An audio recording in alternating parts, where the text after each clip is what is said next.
everyone, welcome to Commerce Classes, my YouTube channel. Myself, Girish Singh, your mentor, friend, and guide. In current session, we are going to learn important concept with regard to GST. For better understanding, see the entire video. Press the subscribe and like button. For new notification, press the bell icon. Without any ado, let's start our class. This is the first lecture in the series of GST. Our current topic is supply. आज हम supply के बारे में सीखेंगे कि आखिर ये supply जो है इतना इम्पोर्टेंट क्यों है। जीएसटी जो है वो गुड्स एंड सर्विस टैक्स है। ये गुड्स एंड सर्विस टैक्स का मतलब क्या होता है? ये वैसा टैक्स है जो कि हमारे गुड्स पे भी लगता है और सर्विसेज पे भी लगता है। आखिर ये गुड्स किसे कहते हैं? गुड्स किसी भी तरह की मूवेबल प्रॉपर्टी को हम गुड्स कह सकते हैं। यहाँ पे बोला जा रहा है सिर्फ और सिर्फ मूवेबल। इमूवेबल प्रॉपर्टी को हम लोग गुड्स नहीं मानते हैं और इसमें मनी एंड सिक्योरिटी को भी एक्सक्लूड कर दिया जाता है। और गुड्स की डेफिनेशन में किस चीज़ को हम लोग को इंक्लूड करना होता है? पहला एक्शनेबल क्लेम को, और दूसरा ग्रोइंग क्रॉप, ग्रास और थिंग्स अटैच टू और forming part of the land, जो भी agree to be serve before supply और under a contract of supply. अगर इसे आप सरल भाषा में समझना चाहें तो आप ऐसा कह सकते हैं, अगर वो फसल जो खेतों में खड़ी है और जब कहे सामने वाली पार्टी जब कहे तब किसान जो है उस फसल को काट के उस डीलर को या सामने वाली पार्टी को दे दे, तो उसे भी हम लोग गुड्स ही कंसीडर करते हैं। मगर अगर ये फसल जो खेतों में खड़ी है मगर अभी पकी हुई नहीं है, अगर उसे सेल कर दिया जाता है, तब यहाँ पर इसका ट्रीटमेंट थोड़ा सा बदल जाता है। तो गुड्स में क्या क्या हम लोग लेते हैं? सभी तरह की मूवेबल प्रॉपर्टी को और एक्शनेबल क्लेम को लेते हैं। और तीसरा ग्रोइंग क्रॉप, जो भी ग्रोइंग क्रॉप, ग्रास और things attach to the farming part of the land है, मतलब कुछ भी चीज़ जो ज़मीन पे उगी हुई है, चाहे वो घास हो, पेड़ हो या क्रॉप हो, और जब कभी भी पूछा जाए या मांगा जाए उसे काट के सर्व कर दिया जा सके, तो उसे हम लोग कहते हैं गुड्स। और गुड्स में हम लोग मनी को नहीं लेते हैं। मनी एंड सिक्योरिटी को हमने गुड्स की डिफिनेशन में एक्सक्लूड कर दिया है। क्यों? क्योंकि जो मनी है, आपके पास 100 रुपये का नोट है, क्या वो मूवेबल फॉर्म में है? हाँ, आप उसको अपनी पॉकेट में रख के इधर से उधर ले जा सकते हो। इसलिए हमने मनी को एक्सक्लूड कर दिया जीएसटी से। अगर हम लोग उस पर जीएसटी भी लगा देते तो अगर आप किसी से 100 रुपये का छुट्टा ले रहे हैं तो आपको उस पर भी जीएसटी पे करना पड़ता, या आप किसी को पैसा दे रहे हैं तो आपको उस पर भी जीएसटी पे करना पड़ता। तो ये बहुत ज़्यादा कॉम्प्लिकेटेड हो जाता और गवर्नमेंट के लिए भी ये पॉसिबल नहीं था कि अगर आप किसी का नोट छुट्टा करें उस पर जीएसटी चार्ज कर दें। तो गवर्नमेंट ने क्या कहा कि भाई ये मनी एंड सिक्योरिटी को हम यहाँ पे एक्सक्लूड कर देते हैं, बाकी सभी जो है मूवेबल प्रॉपर्टी उसके ऊपर जीएसटी लगेगा। और इसमें इंक्लूड कर दिया एक्शनेबल क्लेम को और ग्रोइंग क्रॉप, ग्रास और forming part of the land को, जो कि ज़मीन पे कुछ भी पेड़ पौधे उग जाते हैं, मतलब वैसे पेड़ पौधे जो कि आपके एफर्ट से उगाए जा रहे हैं। अगर ऐसा हो कि कुछ जंगली पेड़ हैं, उसमें से एक चंदन का पेड़ निकल जाए, क्या उसे हम गुड्स कहेंगे? उसे हम लोग गुड्स की डिफिनेशन में नहीं कहा जाएगा। वो पेड़ पौधे, वो घास पत्तियाँ जो कि आपके एफर्ट से लगाई जा रही हैं, मतलब आप उसके लिए बेड़ा बनाते हैं, कोई दूसरी जानवर खा ना जाए, आप उसका समय समय पानी देते हैं, खाद देते हैं, और उसके बाद वो जो पेड़ पौधे उग जाते हैं, उस पेड़ पौधे की यहाँ पे बात की जा रही है, ना कि वो जंगली पेड़ पौधे जो अपने स्वतः ही उग जाते हैं। और सर्विस मतलब क्या होता है? किसी भी तरह का जो कि गुड्स ना हो, कुछ भी चीज़ जो गुड्स ना हो उसे हम लोग सर्विस कह देंगे। और सर्विस में भी हम लोग मनी एंड सिक्योरिटी को एक्सक्लूड कर दिया गया है। और कौन कौन सी एक्टिविटीज़ को हम लोग सर्विसेज में लेते हैं? जैसे कि हम लोग यूज़ ऑफ मनी, जैसे कि किसी का बिजनेस ही है कि करेंसी को कन्वर्ट करना। अगर किसी पर्सन का बिजनेस ही है करेंसी को कन्वर्ट करना, उस केस में हम इसे सर्विस मान लेंगे।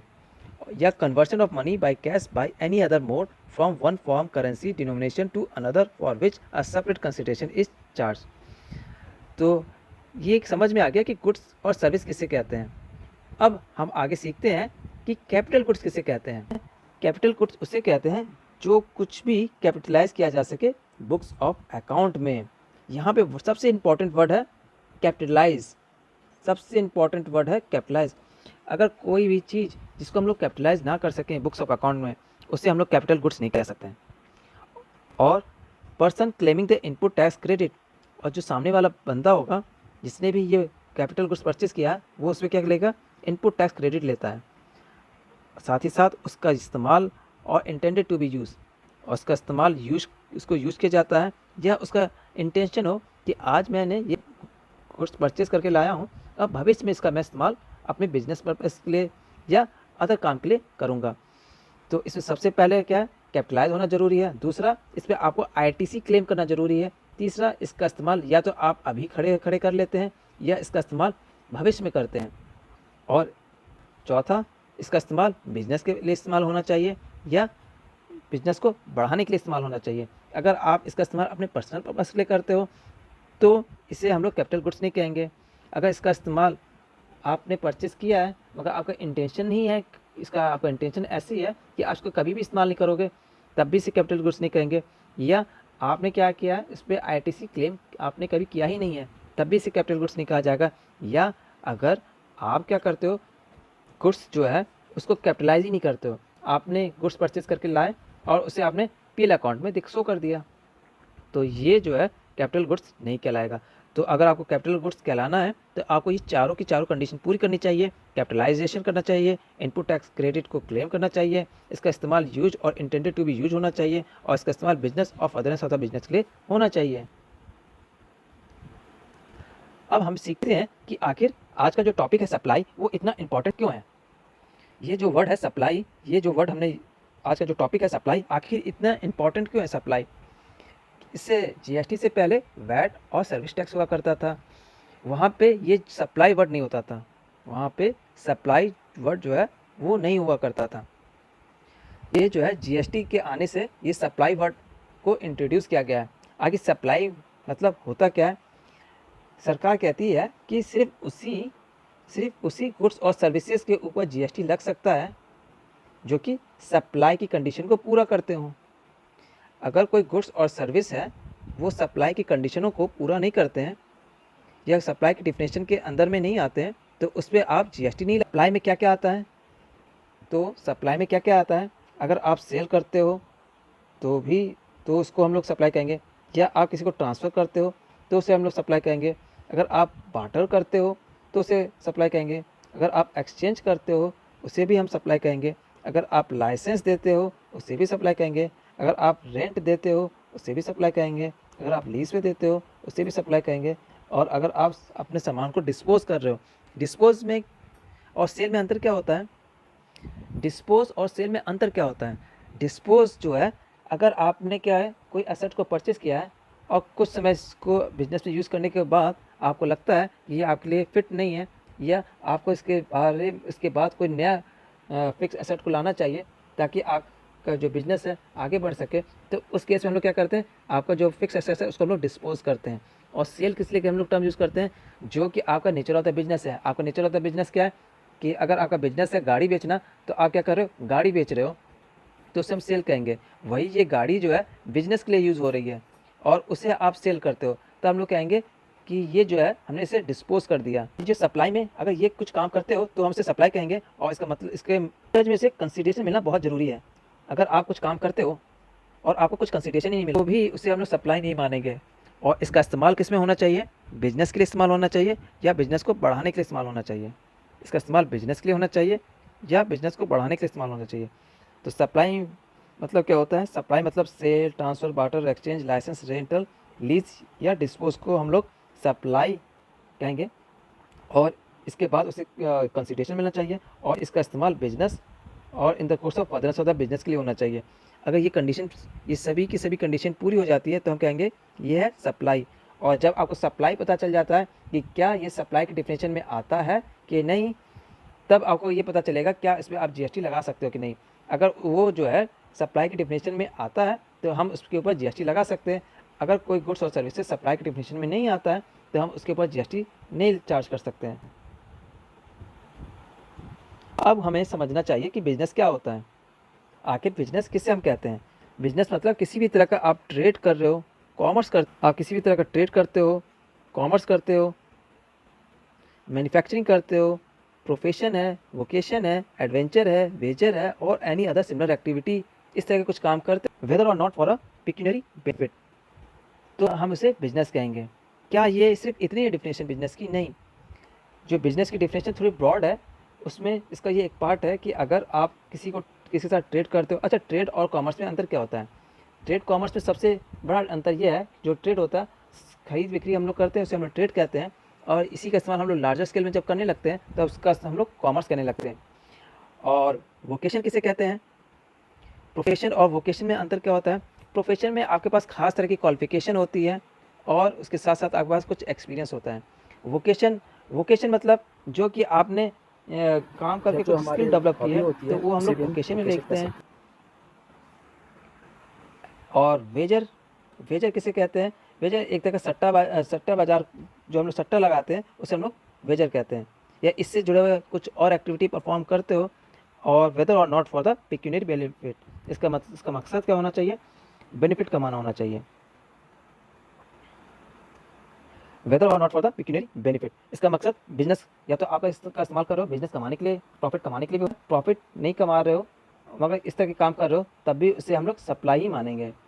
और एनी एक्टिविटी और ट्रांजैक्शन इन कनेक्शन विथ और इंसिडेंटल और एक्सिलरी टू ए, या किसी और तरह का एक्टिविटी परफॉर्म करते हैं या जुड़ा हुआ है, जो जो पॉइंट नंबर ए में जो हमने बताया है, trade, commerce, manufacturing, profession, vocation, adventure, wager और अदर सिमिलर एक्टिविटी, इससे जुड़ी हुई कोई एक्टिविटी परफॉर्म करते हो, चाहे इंसिडेंटल और एक्सिलरी, तो उसे भी हम बिजनेस ही कहेंगे। या एनी वॉल्यूम, फ्रीक्वेंसी, कंटिन्यूटी और रेगुलरिटी, या किसी भी वॉल्यूम में हो। अगर आप ऐसा करते हो, कोई सेल करते हो, कुछ सामान को आप बेचते हो और उसकी क्वांटिटी क्या है? एक, आपने 1 करोड़ का किसी को सामान बेचा और पूरे जीवन में आप एक ही बार उसको सामान को बेचते हो, तब भी हम उसे क्या कहेंगे? उसे सप्लाई ही मानेंगे। या ऐसा भी हो सकता है कि उसकी फ्रिक्वेंसी है ज़्यादा नहीं है, फ्रिक्वेंसी ज़्यादा नहीं है मतलब कि आप कुछ सामान ऐसे होते हैं जो सीजनल नेचर के होते हैं, कुछ सीज़न में वो बिकते हैं और कुछ जैसे सीज़न ख़त्म होता है उनका बिकना भी बंद हो जाता है। तो कुछ पार्टिकुलर सीज़न में बिकने वाले हैं, उनकी कुछ खास तरह की फ्रिक्वेंसी है। या कंटिन्यूटी, कुछ सामान जो होते हैं वो कि हमेशा आपके पास अवेलेबल होते हैं। जैसे कि आपका कोई लॉन्ग टर्म प्रोजेक्ट है, उसके पास आपको क्या दे दिया जाता है? आपके पास मशीन का सेटअप लगा दिया जाता है और वो जो है 1 साल, 2 साल, 3 साल, 4 साल, 5 साल तक वो एक लंबे पीरियड तक वहाँ पे लगी रहती हैं और वहाँ पे काम वर्क करती रहती हैं। तो ऐसा कुछ काम किया जाता है जो कि एक लंबे समय तक दिया जाने वाला है, तो उससे भी हम लोग बिजनेस की कैटेगरी में रखेंगे। Capital goods and services in connection with commencement और क्लोजर ऑफ द बिजनेस को भी हम लोग बिजनेस ही कहते हैं। अगर किसी तरह का कैपिटल गुड्स या सर्विसेज है, किसी तरह का कैपिटल गुड्स या सर्विसेज है, क्यों ये आपने कैपिटल गुड्स या सर्विसेज ली है? ताकि आप कोई नया बिजनेस को शुरू कर सको। क्योंकि नया नया जब भी बिजनेस होता है तो आपके पास कुछ भी नहीं होता है, आपके पास कुछ भी नहीं होता है और आपको कुछ खास तरह के एक्सपर्ट की ज़रूरत होती है ताकि वो सारी की सारी लीगल रिक्वायरमेंट को पूरा कर सकें और बिजनेस को एक सही आकार दे सकें। तो इसके लिए हम लोग को कुछ कैपिटल लाने की ज़रूरत पड़ती है, कुछ खास तरह की सर्विसेज को लेने की ज़रूरत पड़ती है। तो इससे भी हम लोग बिजनेस की डेफिनेशन में इंक्लूड कर देते हैं। या किसी भी क्लब, एसोसिएशन, सोसाइटी या और any such body of the facility और बेनिफिट टू इट्स मेंबर, जैसे कि आप किसी संस्था में जुड़े हुए हो और वो संस्था आपको किसी खास तरह का बेनिफिट दे रही है, तो हम ये मानेंगे ये भी एक तरह का बिजनेस है। किसके हिसाब से बिजनेस है? जीएसटी के हिसाब से बिजनेस है। ये जो कंपनी एक्ट के हिसाब से बिजनेस की डिफिनेशन अलग हो सकती है, या डायरेक्ट टैक्स के हिसाब से डिफिनेशन जो है बिजनेस की अलग हो सकती है, मगर ये जो जीएसटी के हिसाब से, ये उसके हिसाब से जो डिफिनेशन है बिजनेस की। और इसमें क्या इंक्लूड किया जाता है? सर्विस जो भी सप्लाइड की जा रही है पर्सन के द्वारा as a holder of office accepted by him in the course और furtherance of his trade, profession और वोकेशन। या आप किसी तरह का सर्विस सप्लाई कर रहे हैं किसी भी आदमी को as a holder of an office और accepted by him in the course of furtherance of his trade, profession और वोकेशन, उसे भी हम लोग बिजनेस में मानेंगे। या किसी तरह की सर्विस प्रोवाइड की जा रही है रेस क्लब के द्वारा बाय वे ऑफ टेलेस्टर, मतलब जो घोड़सवारी होती है और उसकी घोड़सवारी के क्या होता है, वहाँ पे सट्टा लगाया जाता है।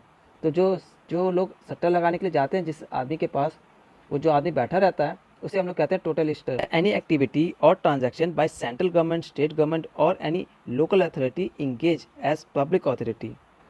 मतलब central government, state government, local authority जो है इसी तरह का काम करती है। इसका कैसा काम करती है? जो कि पब्लिक अथॉरिटी के दायरे में आता है, उससे भी हम बिजनेस मानेंगे। तो ये जो बिजनेस की जो डिफिनेशन है जीएसटी में बहुत ब्रॉड रखी गई है, ताकि सभी तरह के गुड्स और सर्विसेज जो है इसकी डिफिनेशन में आ जाएं। आखिर इसका इतना ब्रॉड रखने का पर्पस क्या है? जब आगे हम लोग पढ़ेंगे तो हमें समझ में आएगा शेड्यूल में आखिर इतना इसको ब्रॉड क्यों रखा गया। तो ये सप्लाई जो है जीएसटी के सेक्शन 7 सबसेक्शन 1 में बताया गया कि सप्लाई मीन्स क्या होता है। सेक्शन 7 सबसेक्शन 1 में बताया गया जीएसटी के कि सप्लाई मतलब क्या होता है। सप्लाई में कुछ चीज़ें हम लोग इंक्लूड करते हैं और कुछ चीज़ों को हम लोग एक्सक्लूड भी कर देते हैं। कुछ चीज़ों को हम लोग इंक्लूड करेंगे और कुछ चीज़ों को एक्सक्लूड करेंगे। तो किन चीज़ों को हमें इंक्लूड करना है? तो इंक्लूड में हमें 1, 2, 3, 4 पॉइंट बताए गए हैं और एक्सक्लूड में सिर्फ 2 ही पॉइंट बताए गए हैं। इंक्लूड में हमें 4 चीज़ों को इंक्लूड करना है और एक्सक्लूड में 2 चीज़ों को हमें एक्सक्लूड करना है। तो हमें किन किन चीज़ों को इसमें इंक्लूड करने की ज़रूरत पड़ेगी? तो सबसे पहला है कि all form of supply of goods और सर्विसेज जो की जा रही हैं, सबमिशन है कि अगर आप किसी तरह का सामान या सर्विसेज दे रहे हो और उसके बाद आपको उस पर कंसिडरेशन मिल रहा है और इसका इस्तेमाल बिजनेस के लिए किया जा रहा है या बिजनेस को बढ़ाने के लिए किया जा रहा है, तो ऐसा गुड्स एंड सर्विसेज को हम लोग सप्लाई मानते हैं। पहली डिफिनेशन जो सप्लाई की जो डिफिनेशन है उसमें पहला पॉइंट ये है कि अगर आप किसी तरह का गुड्स और सर्विसेज देते हैं और और उसके एवज में आपको क्या मिलता है? कंसिडरेशन मिल रहा है और इसका इस्तेमाल बिजनेस के लिए किया जा रहा है और बिजनेस को बढ़ाने के लिए किया जा रहा है, तो उसे हम सप्लाई ही मानेंगे। सप्लाई में दूसरा पॉइंट क्या इंक्लूड करना है हमें?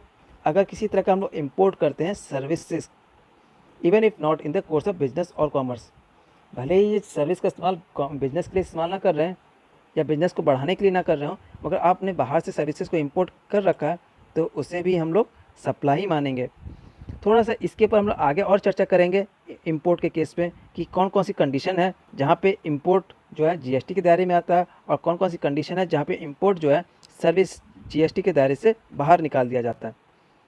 और एक्टिविटी एज पर शेड्यूल 1 एक बहुत ही इंपॉर्टेंट पार्ट है सप्लाई का, और एक्टिविटी जिसको ट्रीट किया जाएगा सप्लाई ऑफ गुड्स और सर्विसेज एज पर शेड्यूल 2। हम लोग थोड़ा सा आगे हम लोग पढ़ेंगे तो हमें समझ में आएगा शेड्यूल 1 और शेड्यूल 2 किसे कहते हैं। मगर अभी के लिए सप्लाई जो है, सप्लाई में 4 चीज़ों को इंक्लूड हम लोग करते हैं। पहला, अगर आप किसी भी तरह का गुड्स एंड सर्विसेज देते हो और साथ ही साथ आपको उसके बदले में किसी तरह का कंसिडरेशन मिलता है और इसका इस्तेमाल बिजनेस को बढ़ाने के लिए करते हैं, तो उससे हम लोग सप्लाई की डिफिनेशन में रखेंगे। या किसी तरह का इंपोर्ट ऑफ सर्विस करते हैं, इसका इस्तेमाल बिजनेस के लिए किया जाए या ना किया जाए, not in the course of the business किया जा रहा है, तो उसे भी हम लोग इंक्लूड करेंगे। और शेड्यूल 1 की एक्टिविटी हो चाहे शेड्यूल 2 की एक्टिविटी परफॉर्म कर रहे हो, उसे भी हम लोग सप्लाई में लेंगे। तो क्या क्या चीज़ को हम लोग को सप्लाई में नहीं लेना है, जो कि हमें बताया गया है शेड्यूल 3 में। शेड्यूल 3 में एक निगेटिव लिस्ट दी गई है जिसमें जो भी आइटम या जो भी ट्रांजैक्शन मौजूद होंगे उससे हम लोग सप्लाई की डिफिनेशन से बाहर रख देंगे। और जो भी ट्रांजैक्शन है जो कि सप्लाई की डिफिनेशन से बाहर हो जाते हैं, तो उसके ऊपर जीएसटी नहीं लगता है, और जिसके ऊपर जीएसटी नहीं लगाया जा सकता उस पर सरकार जीएसटी टैक्स कलेक्ट ही नहीं कर सकती है। और क्या क्या चीज़ को एक्सक्लूड किया गया है? या किसी भी तरह का ट्रांजैक्शन या किसी तरह की एक्टिविटी की जा रही है सेंट्रल गवर्नमेंट के द्वारा, स्टेट गवर्नमेंट के द्वारा, लोकल अथॉरिटी के द्वारा as noted by the government, तो उसे भी हम लोग एक्सक्लूड कर देते हैं। मतलब सरकार का मन, ये पूरा का पूरा जो है लॉ जो है गवर्नमेंट ने बनाया है, और गवर्नमेंट अगर कह देती है कि ये वाली एक्टिविटी को हम लोग जीएसटी के बाहर रखते हैं, तो उसके ऊपर सप्लाई की डिफिनेशन से वो बाहर हो जाता है। तो कोई भी एक्टिविटी जो कि सेंट्रल गवर्नमेंट, स्टेट गवर्नमेंट या लोकल अथॉरिटी ने क्या कर रखा है, उसे स्पेसिफाई कर रखा है, तो उससे भी हम लोग सप्लाई की डिफिनेशन के बाहर कर देते हैं। तो supply include all form of supply of goods and और सर्विसेज मेड और agree to be made for consideration by a person in the course of business और the furtherance of the business. और इसमें कैसे आप लोग इसका इस्तेमाल कर सकते हो? या तो आप सेल करके या ट्रांसफ़र करके, बार्टर के द्वारा, एक्सचेंज के द्वारा, लाइसेंस के द्वारा, या रेंटल, लीज या डिस्पोज। ये 8 तरीके हैं जो कि सप्लाई में आते हैं। क्या इसके अलावा कोई और भी तरीका है? अगर आपको लगता है इसके अलावा कोई और भी तरीका है तो आप सजेस्ट कर सकते हो, आप कमेंट बॉक्स में लिख सकते हो कि आप जो है सप्लाई जो है इस 8 तरीक़ा से अलावा भी कोई और तरीका है जिससे आप सप्लाई कर सकते हो, आप ये कमेंट सेक्शन में ज़रूर डालना। आप इंपोर्ट ऑफ सर्विस कर रहे हो फॉर अ कंसिडरेशन, आप बाहर से इंडिया में सामान को इंपोर्ट कर रहे हो, उसके बदले किसी तरह का कंसिडरेशन ले रहे हो, और इसका इस्तेमाल बिजनेस के लिए या इसका इस्तेमाल बिजनेस के लिए ना हो, दोनों ही कंडीशन में आपने बाहर से सर्विसेज ली और उसके ऊपर कंसिडरेशन पे करते हो, और इसका इस्तेमाल बिजनेस के लिए कर भी सकते हो और नहीं भी कर सकते हो, उससे भी हम लोग सप्लाई में इंक्लूड करते हैं। और वो चीज़ जो कि शेड्यूल 1 में स्पेसिफाई की गई है, तो शेड्यूल 1 में क्या क्या बताया गया है? शेड्यूल 1 में सिर्फ और सिर्फ 4 चीज़ें बताई गई हैं कि अगर ये 4 चीज़ें हैं, भले ही आपको उसके लिए कोई कंसिडरेशन ना मिल रहा हो। सप्लाई की पहली कंडीशन जो थी कि अब अगर आप किसी तरह गुड्स और सर्विसेज देते हो, आपको कंसिडरेशन मिलना चाहिए। तो शेड्यूल 1 में सबसे पहले ये बोला गया कि अगर आपको कंसिडरेशन ना मिले और इस तरह की आप इन 4 एक्टिविटी में फॉल करते हो, तब भी हम उसे सप्लाई मान लेंगे। तो कौन सी 4 एक्टिविटी है? अगर आप परमानेंट ट्रांसफ़र कर रहे हो या डिस्पोज कर रहे हो बिजनेस एसेट को, whether input tax credit has been avail on such asset. आपने क्या किया? आपने बिजनेस का कोई पुरानी मशीन थी, आपने उसको बेच देते हो, ठीक है, परमानेंट ट्रांसफ़र कर देते हो, और आपने जो पुरानी मशीन या किसी को दान में दे दी है, इसके लिए आपने क्या किया है? किसी तरह का कंसिडरेशन लो या ना लो, सरकार कहेगी कि भाई ये जो है शेड्यूल 1 में फॉल करता है और ये से हम सप्लाई मानेंगे और इसके बाद जीएसटी लगेगा। अगर आप सप्लाई कर रहे हो, किसको आप सामान दे रहे हो? अपने रिलेटेड पर्सन को या डिस्टिंक्ट टैक्सेबल पर्सन को, इसका इस्तेमाल वो किसके लिए यूज़ कर रहा है? बिजनेस के लिए, या बिजनेस को बढ़ाने के लिए करता है, तो उसे भी हम सप्लाई मान लेंगे। अगर सप्लाई किया जा रहा है प्रिंसिपल और एजेंट को, या एजेंट अपने प्रिंसिपल के लिए किसी तरह सप्लाई कर रहा है, उससे भी हम लोग सप्लाई के डिफिनेशन में इंक्लूड करेंगे। या किसी तरह का इंपोर्टेशन ऑफ सर्विस किया जा रहा है टैक्सेबल पर्सन के द्वारा फ्रॉम रिलेटेड पर्सन और from any of his other establishment outside India in the course of furtherance of business, उससे भी हम लोग सप्लाई में इंक्लूड कर देंगे। तो ये 4 चीज़ें थी, हम लोग तुरंत रिकॉल करते हैं। पहला, अगर किसी तरह का परमानेंट ट्रांसफ़र या डिस्पोज कर रहे हैं business asset, supply of service कर रहे हैं रिलेटेड पर्सन को या डिस्टिंक्ट टैक्सेबल पर्सन को। तीसरा, प्रिंसिपल एजेंट या एजेंट प्रिंसिपल के बीच में किसी तरह का ट्रांजैक्शन हो रहा है। और लास्ट वन इज़ अगर इंपोर्ट ऑफ सर्विसेज कर रहे हैं। अच्छा, यहाँ पे जो इंपोर्ट ऑफ सर्विसेज में और जो पार्ट 2 में जो इंपोर्ट ऑफ सर्विसेज में थोड़ा सा अंतर है, उसे हम लोग अपनी आगे की स्लाइड में डिस्कस करेंगे। For consideration, import of service जो है, import of service for consideration, अगर आप इंपोर्ट ऑफ सर्विस कर रहे हो और आपको कंसिडरेशन मिलता है, तो क्या होगा? अगर import of service for which consideration is paid shall be taxable irrespective of fact whether such import is for business purpose और फॉर पर्सनल यूज़। अगर आप इंपोर्ट ऑफ सर्विस कर रहे हो और इसका इस्तेमाल बिजनेस के लिए कर रहे हो या अदर देन बिजनेस के लिए, ये बातें हमें कहाँ पे सुनने को मिली थी या देखी थी हमने? ये पार्ट 1 में देखी, पार्ट 2 में देखी थी। कहाँ, किसके पार्ट 2 में देखी थी? जो हमने सप्लाई ऑफ डेफिनेशन जो थे, उसमें हमने इंक्लूड में 4 पॉइंट इंक्लूड किए थे। तो जो दूसरा पॉइंट है वो यही बताता है, अगर आप इंपोर्ट ऑफ सर्विस कर रहे हो, ठीक है, उस पर आप कंसिडरेशन पे करते थे, तो इसका इस्तेमाल बिजनेस के लिए इस्तेमाल हो रहा है या अदर देन बिजनेस, तो इससे हम लोग क्या मानेंगे? तो इसे हम सप्लाई ही मानेंगे। अगर इंपोर्ट किया जा रहा है नॉन टैक्सेबल पर्सन के द्वारा, अगर इंपोर्ट किया जा रहा है नॉन टैक्सेबल पर्सन के द्वारा और विदाउट कंसिडरेशन, इसमें किसी भी तरह का कंसिडरेशन नहीं मिल रहा है, पार्टी को कुछ भी पैसा नहीं मिल रहा है और इंपोर्ट कर लेता है बाय नॉन टैक्सेबल पर्सन, तो इंपोर्ट किया जा रहा है without consideration by a non taxable person is taxable under GST, उसके जीएसटी के अंदर इसमें टैक्स लगाया जाएगा। अगर इंपोर्ट किया जा रहा है, अगर विदाउट कंसिडरेशन इंपोर्ट किया जा रहा है taxable person, import from unrelated person, हम क्या कर रहे हैं? इंपोर्ट कर रहे हैं अनरिलेटेड पर्सन। हम बाहर में, इंडिया के बाहर से क्या कर रहे हैं? किसी तरह का सामान, किसी तरह के सर्विसेज को इंपोर्ट कर रहे हैं फ्री ऑफ कॉस्ट, फ्री में मंगा रहे हैं। तो import of service is made without consideration by taxable person from unrelated person is not taxable under GST, उसके ऊपर जीएसटी नहीं लगेगा। ये बात सही भी है। कोई भी बंदा जो है किसी दूसरे आदमी को फ्री में सामान को प्रोवाइड करा रहा है, किसी तरह का फ्री में सर्विसेज प्रोवाइड करा रहा है, विदाउट कंसिडरेशन उसे सामान प्रोवाइड करा रहा है और वो एक दूसरे को जानते भी नहीं है, तो इसे जीएसटी इस पर नहीं लगेगा। अगर ऐसा हो जाता तो क्या होता? अगर सरकार अनरिलेटेड पर्सन जो है फ्री में किसी को सामान देता है, उस पर भी जीएसटी लगा देती, उस पर भी जीएसटी लगने लगता, तो क्या होता कि अगर कोई विदेशी जो है इंडिया के आदमी को किसी तरह के सर्विसेज के द्वारा हेल्प पहुंचाना चाहता था तो उस पर भी जीएसटी लगने लगता।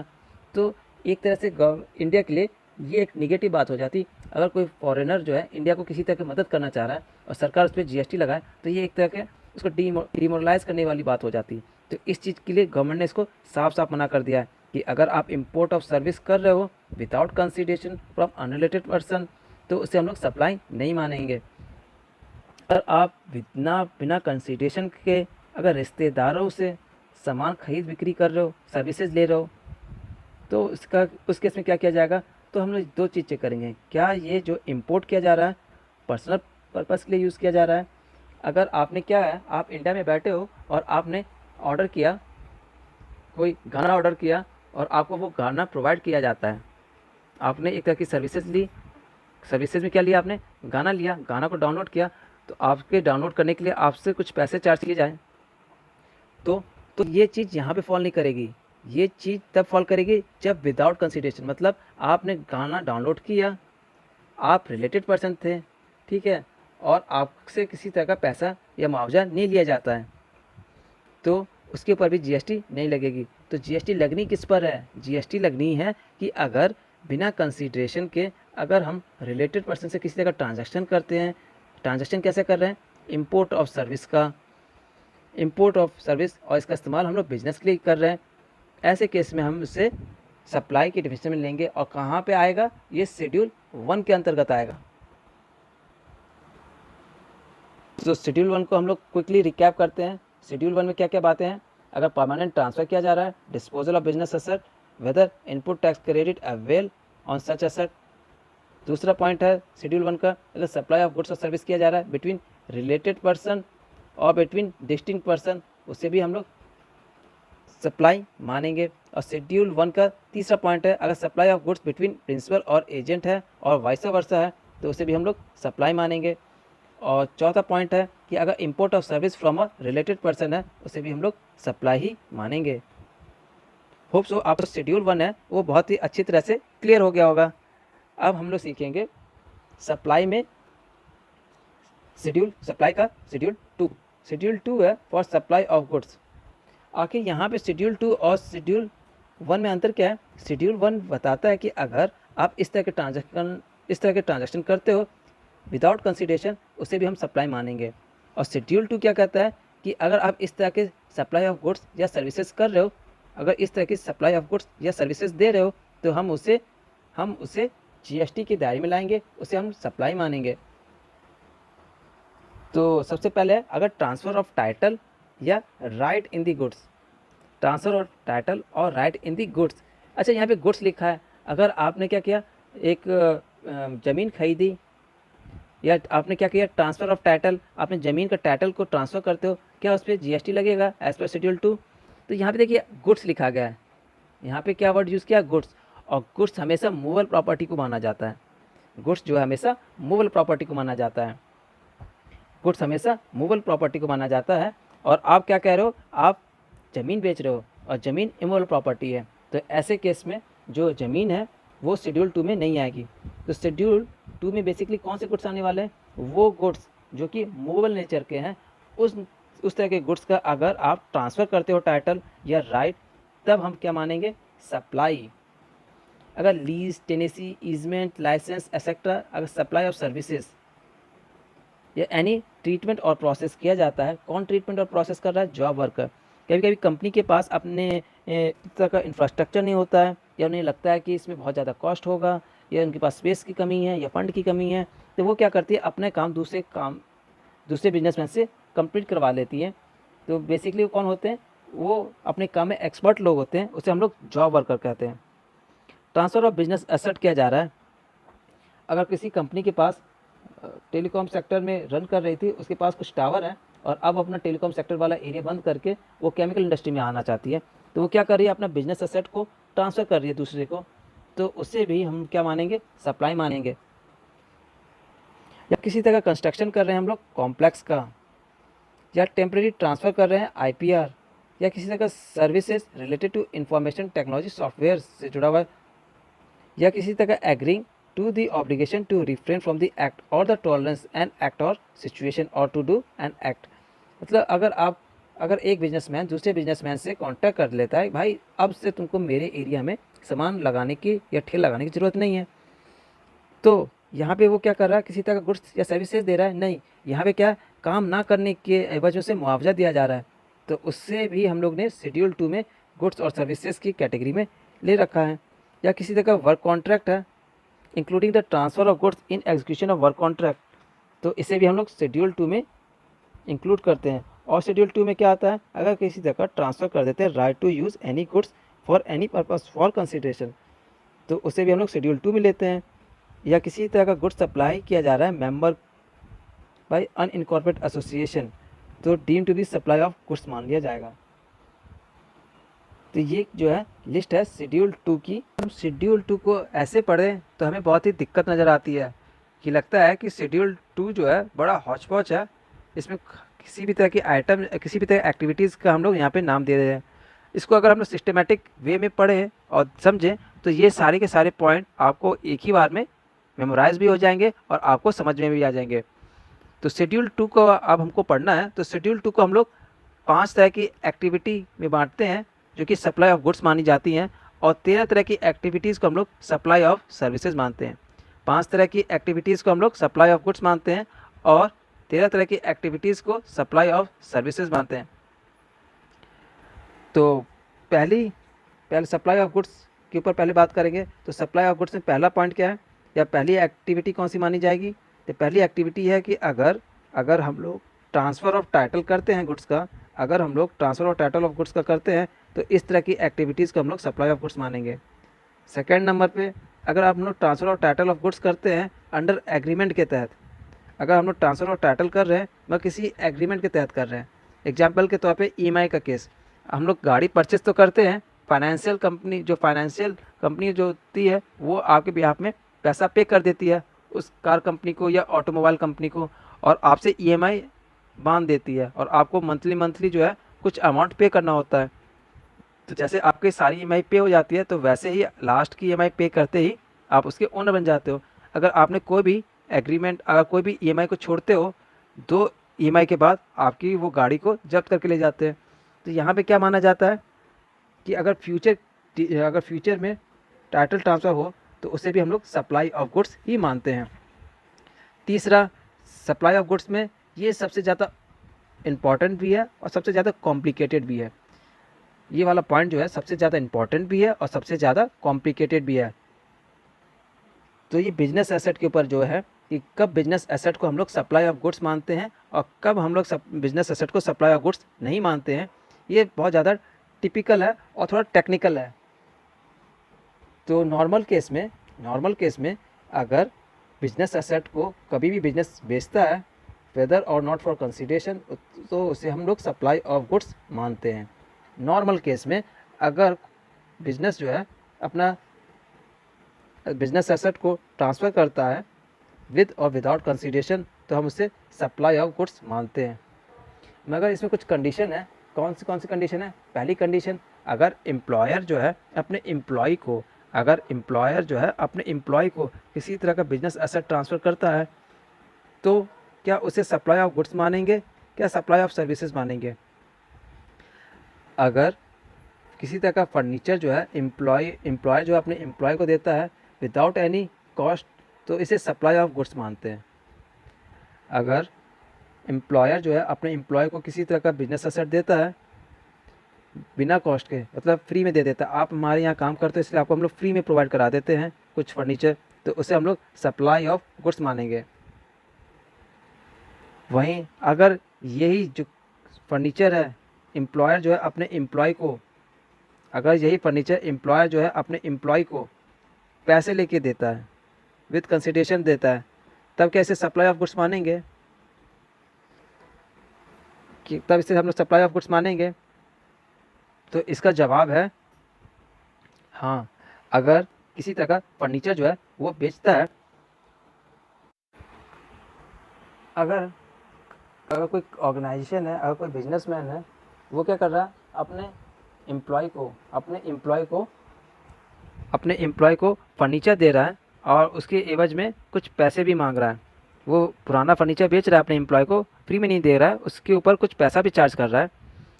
और वो फर्नीचर उसके ऊपर पहले भी उसने आईटीसी ले रखा है। तो ऐसे केस में इसे हम लोग सप्लाई ऑफ गुड्स मानेंगे। यहाँ पहले दो केस में था कि बिजनेसमैन जो है अपने एम्प्लॉय को फर्नीचर दे रहा था। पहला केस था जहाँ पे विदाउट एनी कॉस्ट फ्री में दे रहा था। दूसरे केस में जो बिजनेसमैन है वो अपने एम्प्लॉय को फर्नीचर दे रहा था, कुछ कॉस्ट, उसके ऊपर कुछ कॉस्ट लगा रहा था। अगर यही फर्नीचर जो बिजनेस जो मैन है वो किसी आउटसाइडर को दे देता है, यही जो है बिजनेस एसेट जो है आउटसाइडर को बेच दिया जाता है और इसके ऊपर आईटीसी नहीं लिया गया है, तब इससे हम लोग सप्लाई ऑफ गुड्स ही मानेंगे। और अगर यही बिजनेस एसेट जो है आउटसाइडर को बेचा जा रहा है, फ्री ऑफ कॉस्ट, और इसके ऊपर आईटीसी भी नहीं ले रखा है, तो इसे हम लोग सप्लाई भी नहीं मानेंगे। तो आपको समझ में आया कि बिजनेस एसेट वाला पॉइंट इतना टिपिकल क्यों है। इसको हम लोग 4 पार्ट में बांटते हैं। पहले 2 पार्ट में एम्प्लॉय से जुड़ा हुआ है और नेक्स्ट 2 पार्ट जो है अदर देन एम्प्लॉय या अदर देन रिलेटेड पर्सन। और पहला 2 पॉइंट में क्या वो कंसिडरेशन पे करता है या वो एम्प्लॉय जो है कंसिडरेशन पे नहीं करता है, या आउटसाइडर को जो सामान दिया जा रहा है, बिजनेस एसेट दिया जा रहा है, क्या उस पर आईटीसी लिया गया है, क्या उस पर आईटीसी नहीं लिया गया है। अगर आउटसाइडर है उसको उस बिजनेस एसेट बेचा जा रहा है और उसके ऊपर आईटीसी जो है नहीं लिया गया है और उसको फ्री ऑफ कॉस्ट में दिया जा रहा है, तो उससे हम लोग सप्लाई नहीं मानेंगे। अगर आउटसाइडर को सामान दिया जा रहा है और उस पर आईटीसी जो है नहीं लिया गया है, तो उससे हम लोग सप्लाई ऑफ गुड्स मानते हैं। तो कौन से केस में सप्लाई ऑफ गुड्स माना जाएगा? Supply of goods normal case, जब भी हम लोग बिजनेस एसेट को बेचते हैं, चाहे वो कंसिडरेशन मिले या ना मिले, तो हम उसे सप्लाई ऑफ गुड्स मानेंगे। और 2 कंडीशन और आती हैं कि अगर एम्प्लॉयर जो अपने एम्प्लॉय को सामान बेचता है विदाउट एनी कॉस्ट, तो भी इसे सप्लाई ऑफ गुड्स मानेंगे। या आईटीसी जो है उसके ऊपर ले चुका है, मालिक जो है उस पर आईटीसी ले चुका है और उसके बाद ये सामान बेचता है, तब भी इसे सप्लाई ऑफ गुड्स मानेंगे। और अगर बिजनेसमैन जो है आउटसाइडर को सामान बेचता है और उस पर आईटीसी नहीं ले रखा गई, उस पर आईटीसी नहीं अवेल किया गया है, तो उसे हम लोग सप्लाई ऑफ गुड्स मानते हैं, या उसे फ्री ऑफ कॉस्ट दे दिया जाता है। अगर आप आउटसाइडर को कुछ सामान देते हो फ्री ऑफ कॉस्ट जिसके ऊपर आईटीसी नहीं लिया गया है, तो उसे हम लोग सप्लाई भी नहीं मानेंगे। और हमारा 4th पॉइंट है सप्लाई ऑफ गुड्स का, कि अगर कोई आदमी सीज़ कर ले, किस चीज़ के लिए सीज़ कर ले? To be a taxable person any goods forming part of the asset of any business carried on by him, उसको मान लिया जाएगा कि सप्लाइड किया जा रहा है इन द कोर्स और furtherance of his business immediately before the cease to taxable person. यहाँ पे वो क्या कर रहा है? अपना काम को, बिजनेस को ट्रांसफ़र किया जा रहा है। यहाँ पे क्या किया जा रहा है? कोई आदमी है वो अपना बिजनेस को बंद कर रहा है, सीज़ कर रहा है, तो उसे हम लोग सप्लाई ऑफ गुड्स मानेंगे। तो कौन सा केसेस है जहाँ पे कोई आदमी अपना बिजनेस बंद कर रहा है, उसके बावजूद इसे सप्लाई ऑफ गुड्स नहीं माना जाएगा? जब कोई बिजनेसमैन जो है अपना एसेट को दूसरे बिजनेसमैन को दे रहा है और दोनों बिजनेस सेम फील्ड में, सेम इंडस्ट्री में रन कर रहे हैं, तो उसे हम लोग सप्लाई ऑफ गुड्स नहीं मानेंगे। दूसरा कि अगर किसी तरह का पर्सनल रिप्रेजेंटेटिव जो है वो बिजनेस कैरी ऑन कर रहा है, तो ये मान लिया जाएगा कि वो टैक्सेबल पर्सन है। और our last point of supply of goods के लिए कौन सा है? कि अगर किसी तरह का सप्लाई को मान लिया जाएगा सप्लाई ऑफ गुड्स, अगर सप्लाई ऑफ गुड्स जो है अनइनकॉर्पोरेटेड एसोसिएशन के द्वारा लिया जा रहा है अपने मेंबर से फॉर कैश, डेफर्ड पेमेंट और अदर वैल्यूएबल कंसिडरेशन, तो भी उसे हम सप्लाई ऑफ गुड्स ही मानेंगे। तो ये 5 पॉइंट थे सप्लाई ऑफ गुड्स के ऊपर। और हम पढ़ेंगे नेक्स्ट 13 एक्टिविटी जो कि सप्लाई ऑफ सर्विसेज के लिए आती है। अगर किसी तरह का ट्रांसफ़र कर रहे हैं, किस चीज़ का ट्रांसफ़र कर रहे हैं? राइट को ट्रांसफ़र कर रहे हैं। यहाँ पे टाइटल ना होके किसी तरह का राइट को हम लोग ट्रांसफ़र कर रहे हैं गुड्स के, तो उसे सप्लाई ऑफ सर्विसेज मानेंगे। या किसी तरह का लीज, टेनेसी या easement licence to occupy land है, उसे हम सप्लाई ऑफ सर्विसेज मानेंगे। या किसी तरह का लीज और लेटिंग किया जा रहा है बिल्डिंग का, उसे भी हम लोग सप्लाई ऑफ सर्विसेज मानेंगे।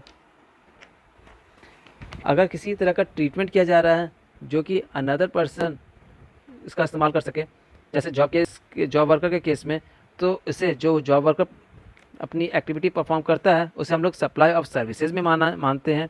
या किसी तरह का डायरेक्शन दिया जा रहा है किसी आदमी को कि बिजनेस कैरी ऑन कर रहे हैं और इसका इस्तेमाल जो है बिजनेस के लिए या प्राइवेट यूज़ के लिए, या इसका इस्तेमाल किया जा रहा है कोई भी आदमी, अगर कोई भी आदमी जो है वो बिजनेस एसेट का इस्तेमाल पर्सनल पर्पस के लिए यूज़ कर रहा है तो उसे हम लोग सप्लाई ऑफ सर्विसेज मानेंगे। जैसे कि कोई कंपनी का डायरेक्टर है, वो कंपनी की कार का इस्तेमाल करता है आने जाने के लिए अपने पर्सनल पर्पस के लिए, तो उसे हम लोग सप्लाई ऑफ सर्विसेज ही मानते हैं।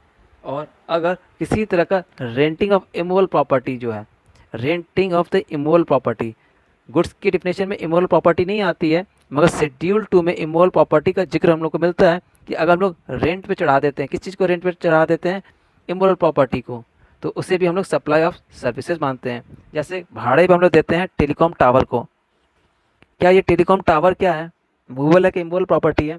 ये इमूवेबल प्रॉपर्टी मानी जाती है। क्यों? क्योंकि मूवेबल टावर जो है उसका आपको एक जगह से दूसरी जगह पे ले जाना हो तो विदाउट मेंटल ये पॉसिबल ही नहीं है।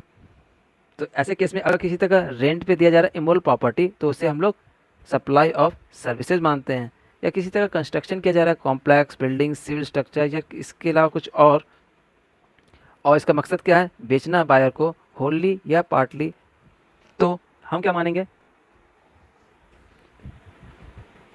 तो इसे हम लोग सप्लाई ऑफ सर्विसेज मानते हैं।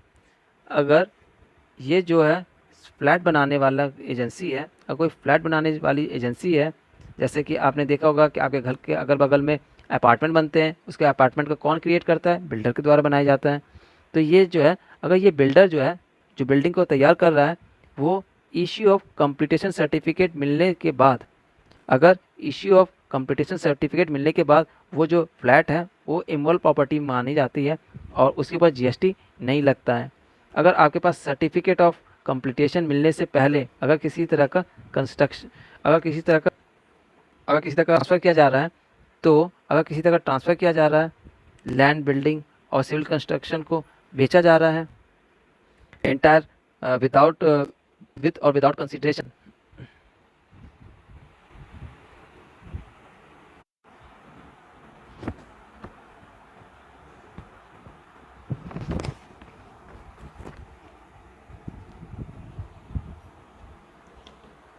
अगर किसी तरह का इमूवेबल प्रॉपर्टी है, इमूवेबल प्रॉपर्टी का केस दो बनता है कि अगर आप रेंटिंग पे उठा देते हैं इमूवेबल प्रॉपर्टी, अगर आप रेंटिंग पे उठा देते हैं इमूवेबल प्रॉपर्टी तो उसे हम लोग सप्लाई ऑफ सर्विसेज मानते हैं।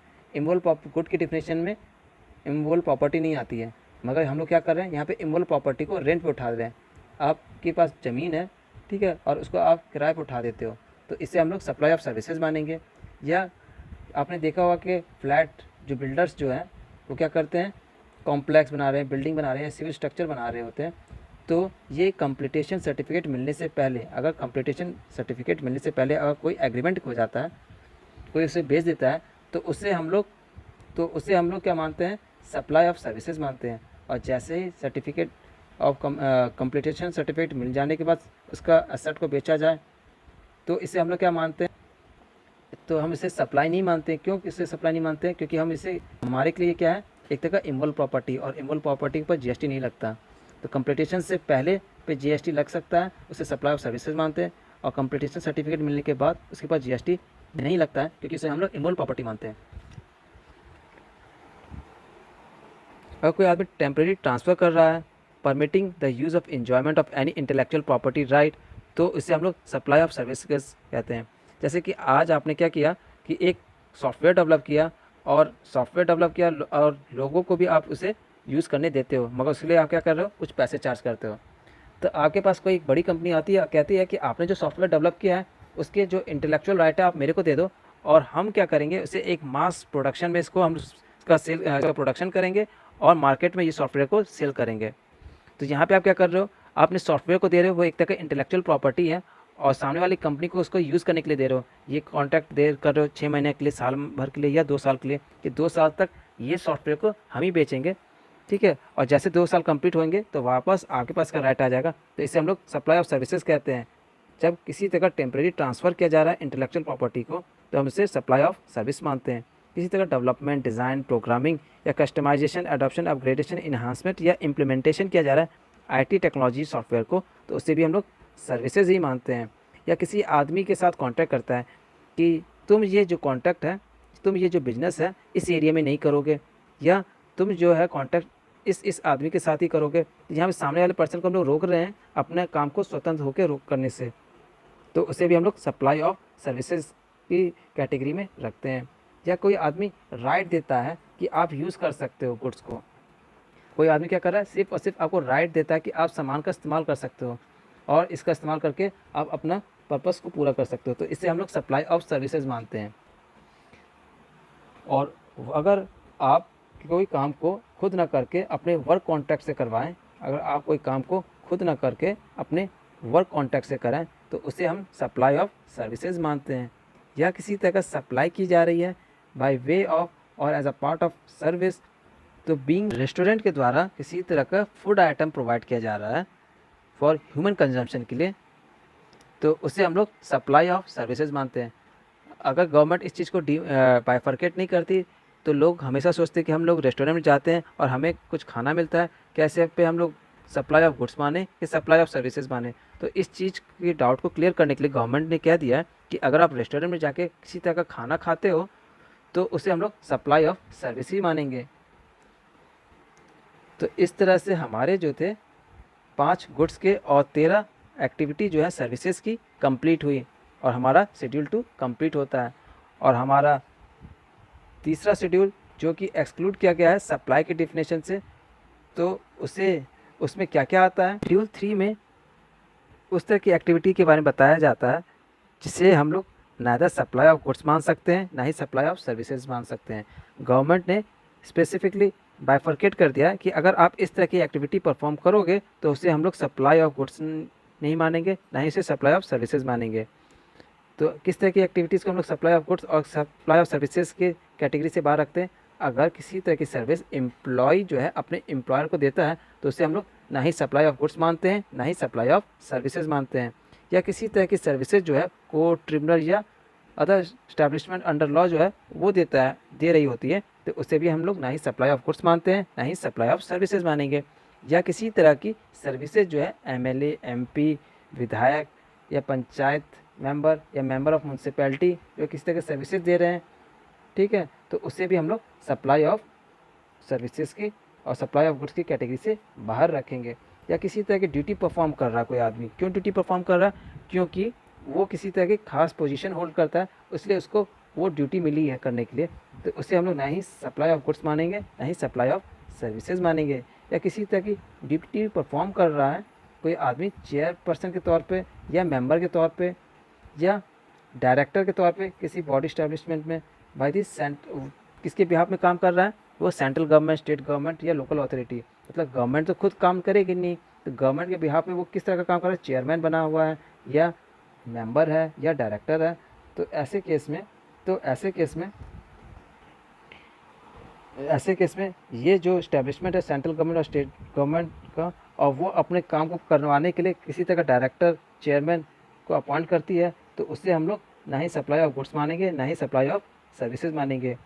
या किसी तरह की एक्टिविटीज़ है जो कि फ्यूनरल से रिलेटेड है, बरियल से रिलेटेड है, क्रीमेटोरियम से रिलेटेड है या मोर्चुरी से रिलेटेड है, इस तरह की कोई एक्टिविटीज़ परफॉर्म की जा रही है, ना ही उसे सप्लाई ऑफ गुड्स में माना जाएगा, ना ही सप्लाई ऑफ सर्विसेज में माना जाएगा। सेल ऑफ लैंड जो है, लैंड क्या है, एक तरह की इमोरल प्रॉपर्टी है, और ज़मीन को हम लोग बेच रहे हैं, तो ज़मीन जब हम लोग बेचते हैं तो उस पर स्टैम्प ड्यूटी लगती है, ना कि जीएसटी लगता है। क्यों? क्योंकि ये शेड्यूल 3 में बताया गया कि अगर सेल ऑफ लैंड हो रहा है तो उसे सप्लाई ऑफ गुड्स की कैटेगरी में रखा जाएगा, शेड्यूल 3 बताता है ये।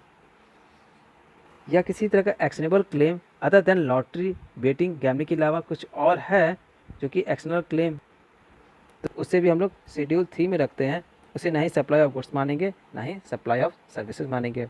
सेक्शन 7 सबसेक्शन 2 में सेंट्रल गवर्नमेंट और स्टेट गवर्नमेंट को राइट दिया गया है, अगर उसे लगता है तो वो इसमें कुछ अल्ट्रेशन कर सकती है और स्पेसिफाई कर सकती है कि कौन कौन सी गुड्स और सर्विसेज है जिससे हम सप्लाई ऑफ गुड्स और सप्लाई ऑफ सर्विसेज की कैटेगरी से बाहर कर सकते हैं।